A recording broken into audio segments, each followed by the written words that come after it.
Terus pakai kopiah putih bukan berarti Pak Haji.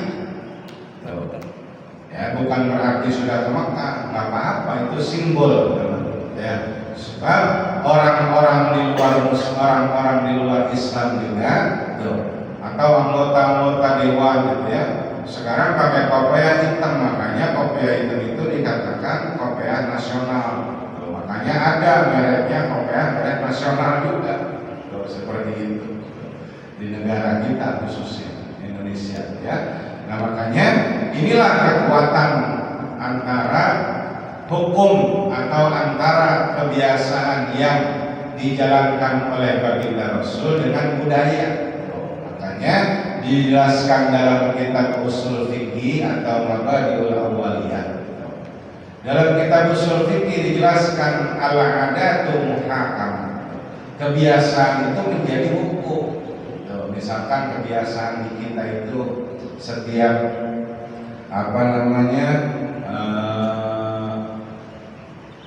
tahlil misalkan ada berkatnya misalkan seperti itu. Nah, itu udah kebiasaan adat.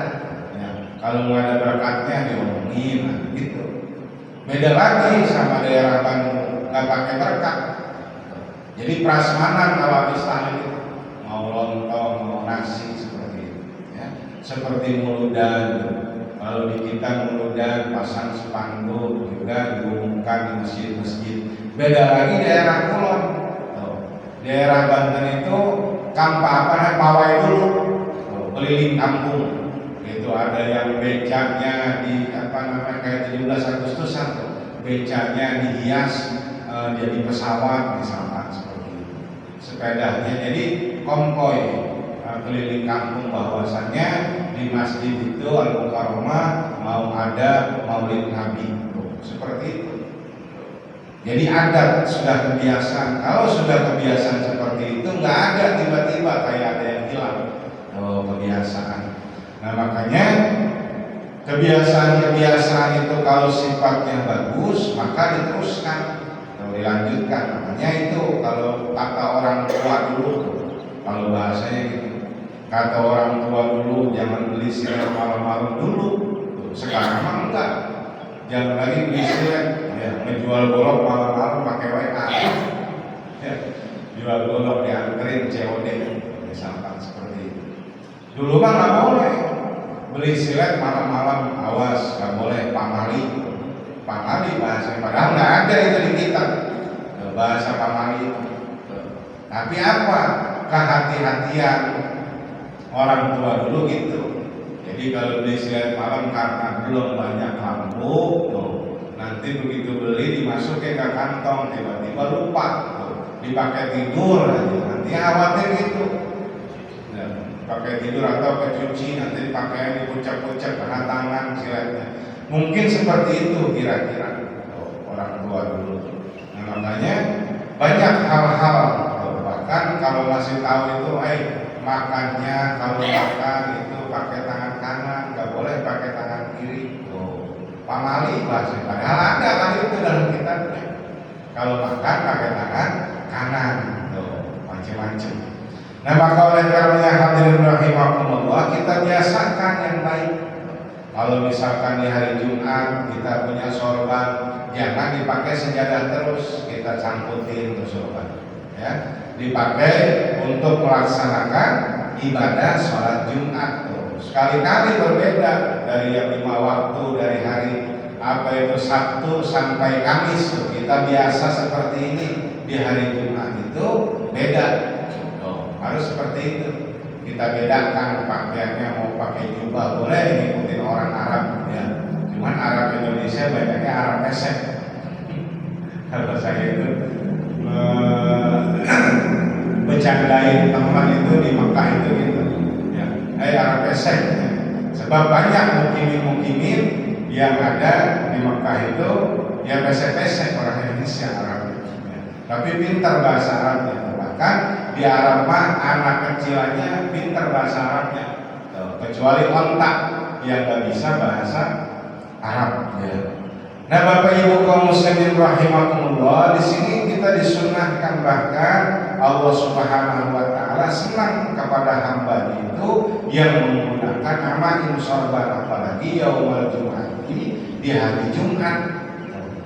Jadi di hari Jumat bukan berarti identik itu ustaz ataupun kiai pakai sorban, tapi hukumnya sunnah, siapa saja dapat memakai sorban, ya. Lalu yang selanjutnya, waqala sallallahu alaihi wasallam, farqu ma bainana wa bainal musyrikina ma'imu ala qalais. Ya. Nabi bersabda, farqu ma bainana wa bainal musyrikina ma'imu, yang membedakan, ya, yang membedakan orang Islam wa bainal musyrikin dan orang musyrik amain, yaitu dari sorban ala qalanis, ya. Jadi kalau kita itu orang Islam atau orang Muslim itu dulu itu membedakan antara orang musyrik dengan orang Islam. Nah, dari memakainya juga berbeda, yaitu memakai sorban. Jadi sorbannya berbeda. Seperti sekarang itu Palestina, ya, itu dibuat benderanya atau warna daripada benderanya itu dibuat sorban, dibuat sal, seperti itu, ya. Nah, itu yang membedakan orang Muslim dengan orang musyrik, amatim, itu dari sorban ala qalanis, ya, atas kopiahnya. Jadi kalau sorban orang-orang Arab itu, yang Muslim itu sorbannya pakai seperti di undang-undang itu orang Islam. Beda lagi sama orang musyrik. Orang musyrik itu dibikin seperti orang pakai kerudung laki-lakinya, jadi diikat seperti itu. Persisnya kayak orang meninggal dunia itu diikat gitu. Itu ada perbedaan antara orang Islam dengan orang Muslim, orang musyrik. Makanya itu ada cara-cara, bahkan disunahkannya pakai sorban itu di pundak, gitu ya. Itu seperti ini, kiri kanan sama, disunahkannya seperti itu. Itu cara memakai sorban. Lalu yang selanjutnya, qala sallallahu alaihi wasallam, shallatil malaikatu 'alal muta'ammimina yaumal jum'ati. Jadi kata Nabi itu shallatil malaikat. Malaikat ini atau mendapatkan keberkahan dari malaikat, gitu ya, memohon doa kepada Allah Subhanahu wa taala, muta'ammimina yaumal jum'ati, itu di mana orang-orang memakai sorban ataupun selendang, ya, memakai sorban itu yaumal jum'ati, di hari Jumat, yaitu mendapatkan keberkahan.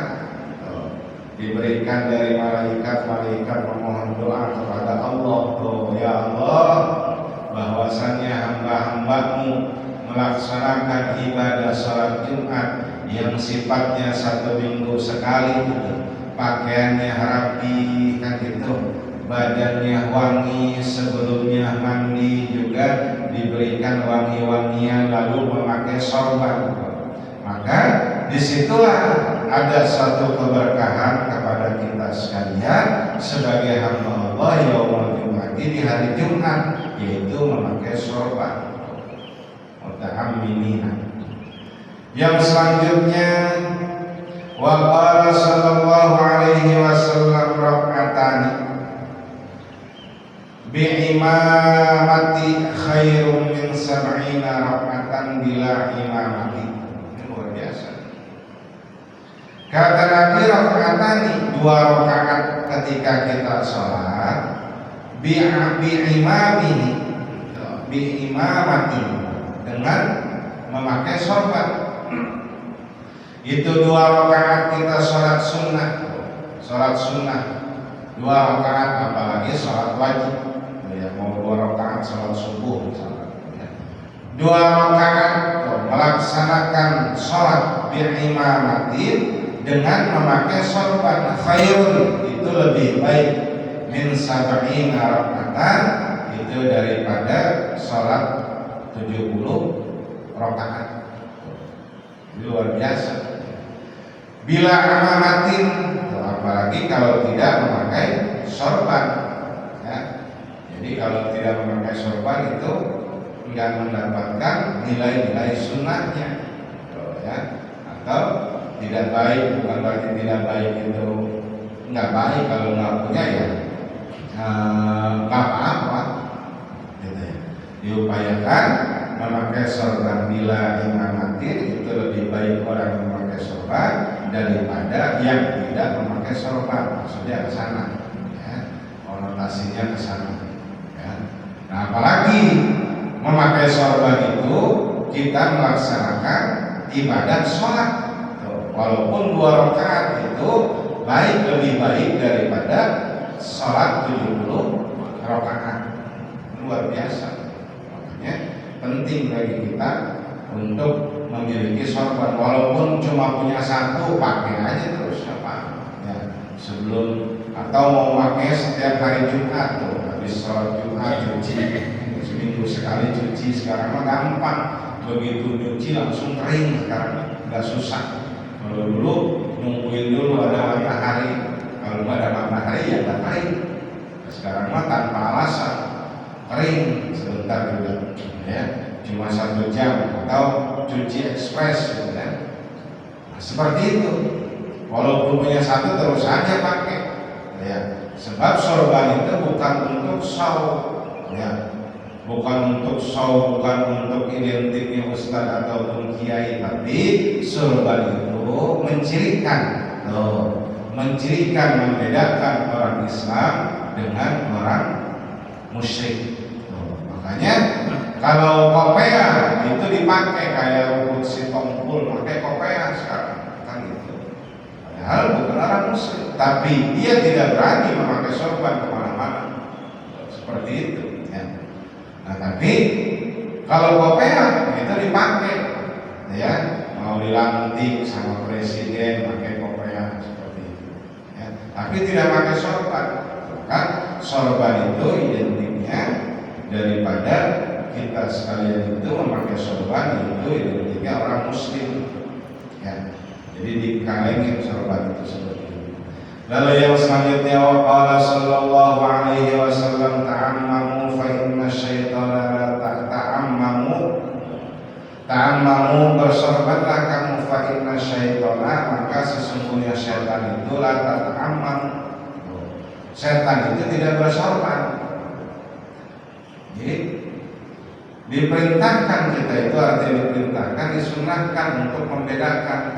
Ta'ammamu, bersorbanlah kamu, fa inna syaitana, maka sesungguhnya syaitan itu la ta'ammamu, tidak bersorban. Tadi sudah dijelaskan kalau malaikat itu identiknya berjubah, bersorban seperti itu. Tapi setan tidak, dia bertelanjang. Makanya yang telanjang-telanjang berarti seperti setan. Itu artinya diumbar, gitu. Ya, bukannya mandi, kalau mandi mah ya telanjang, ditutup, hanya kita yang terlihat. Tapi yang diumbar itu ya identiknya setan, pakai kolor doang. Sekarang kan gitu, ya. Iya. Jadi pakai kolor doang, yang kelihatan. Jadi walaupun pakai pakaian, tapi terbentuk isinya. Ya, kalau dompet sih kelihatan, nggak masalah bentuk dompet, ya. Yang enak itu maling, ini mah bentuknya lipatan-lipatannya sampai terlihat, gitu. Itu yang enak misalnya kalau nanti. Jadi olahraga senam, gitu ya, kelihatan, ya, belahan-belahannya itu sama saja dijelaskan orang yang tidak berpakaian seperti itu. Maka oleh karenanya dia membedakan setan, ya, dengan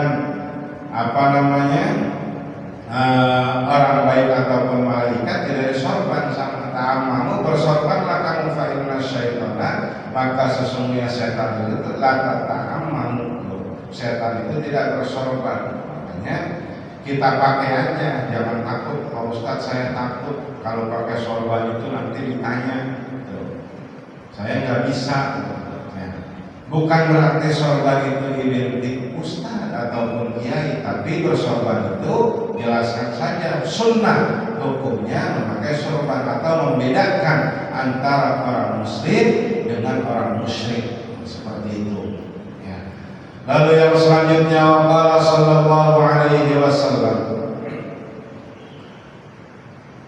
al-amaimu simal malaikati wa arsiluha khalfa zuhurikum.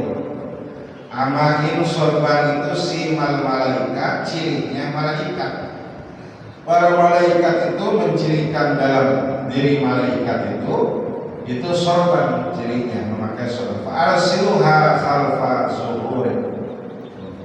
Maka diutusnya malaikat itu khalfa zuhurikum, telah nampak bahwasanya jelas-jelas malaikat itu memakai sorban sehari-harinya. Makanya ketika di video-video ataupun di film-film itu identiknya malaikat itu tidak ditampakkan, tapi dengan identik tidak ditampakkan wajahnya, cuma identiknya cahaya, ada pakai jubah ataupun bersorban, seperti itu. Yang selanjutnya, waqala sallallahu alaihi wasallam, tasawwamu fa innal malaikata qad tasawwamat. Wa qala sallallahu alaihi wasallam, nuhiya anil ti'ati wa umira bittalahi.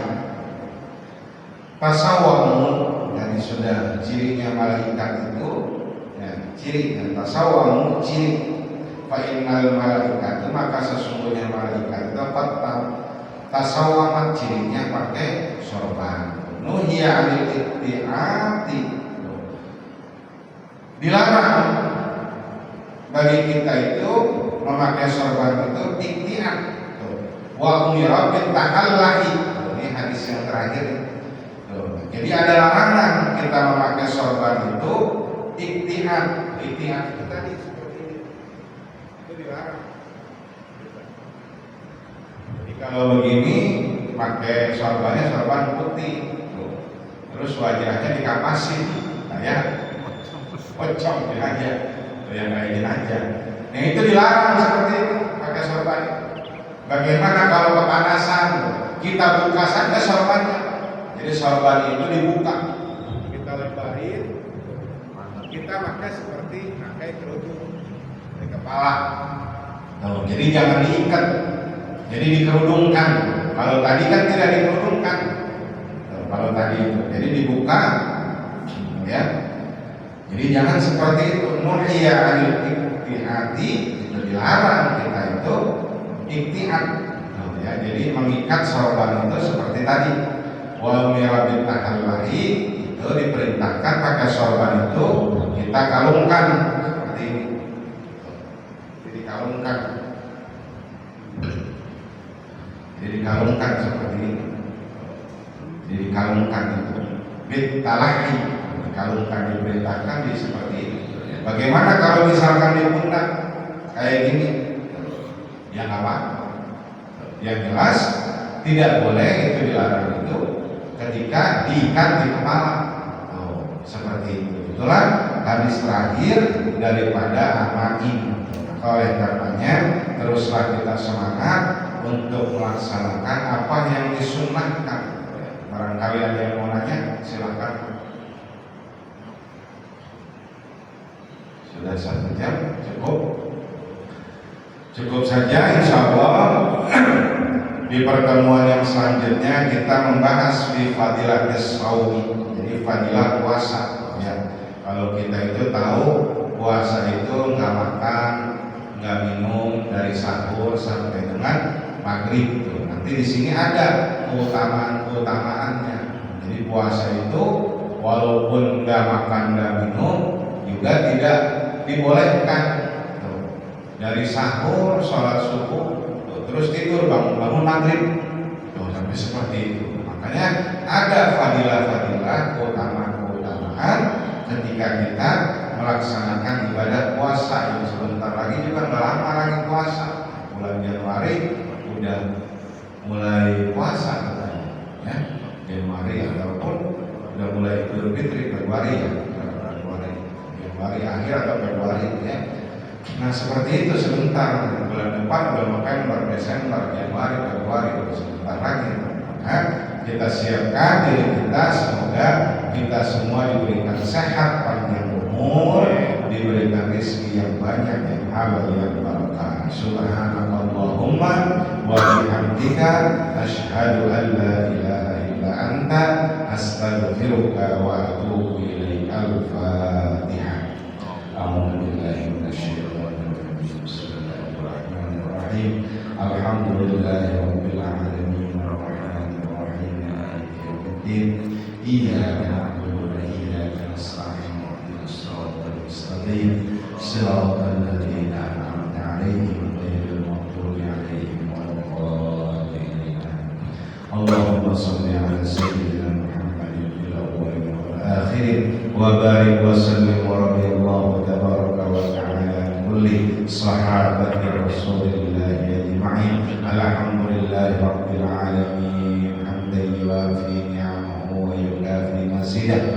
Allahumma lakal hamdu syukran wa lakal mannu fadlan wa anta rabbuna haqqan wa nahnu 'abduka ridha wa anta lam tazal lidzalika ahla. Allahumma ya muyassira kulli 'asir wa ya jabir kulli katsir wa ya sahiba kulli farid wa ya mughniya kulli faqir wa ya muqawwiya kulli dha'if wa ya ma'manna kulli mahir. Yassir 'alaina ya Allah kull 'asir wa taysir yassir 'alaika yassir. Allahumma ya man la yahtaju ila al-bayan wa tafsir hajatuna ya Allah ilaika kathir wa anta 'alimun biha wa basir. Rabbana taqabbal minna innaka antas samiul 'alim wa tub 'alaina innaka antat tawwabur rahim. Rabbana atina fid dunya hasanah wa fil akhirati hasanah wa qina adzabannar.